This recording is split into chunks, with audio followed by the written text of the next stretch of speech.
nikah mut'ah itu diperbolehkan dulu di zaman Rasul, karena zaman Rasul itu masih dalam masa peperangan. Sahabat yang ikut perang berangkat jauh dari keluarga, khawatir zina dan menyalurkan kepada yang tidak baik, akhirnya boleh untuk nikah mut'ah.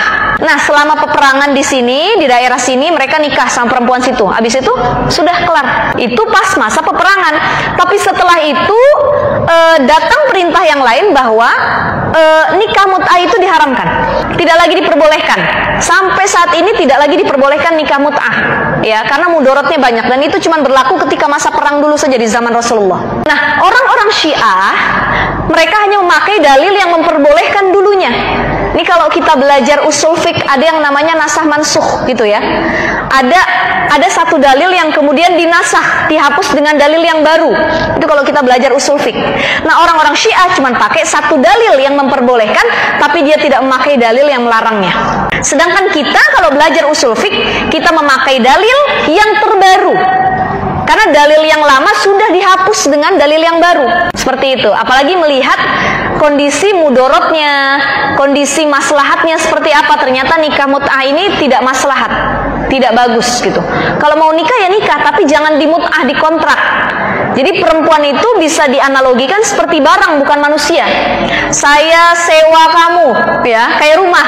Saya nyewa kamu selama 1 bulan, saya nikahin kamu selama 1 bulan. Itu kan seperti barang, bukan lagi manusia, gitu, ya. Maka ajaran Syiah itu juga tidak boleh kita makan mentah-mentah, gitu. Ya, karena sangat jauh sekali lah kalau kita bicara Syiah, sebenarnya panjang ya Pak ya. Syiah itu ada banyak macam, ada Syiah Zaidiyah, ada Syiah yang lain-lainnya. Tapi ada satu Syiah tadi Zaidiyah itu yang hampir mendekati ahli sunnah wal jamaah.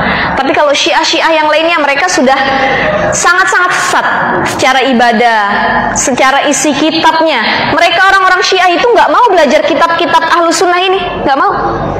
Mereka nggak pakai itu mazhab Syafi'i, Hambali, Hanafi, tidak.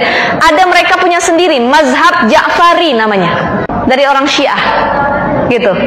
Jadi tata cara ibadahnya pun beda. Mereka mereka tidak mengakui para sahabat. Mereka tidak mengakui Aisyah radhiyallahu anha sebagai istri Rasul. Ini orang-orang Syiah. Kenapa? Karena dulu Aisyah itu pernah perang Jamal, ya, perang Jamal sama Sayyidina Ali.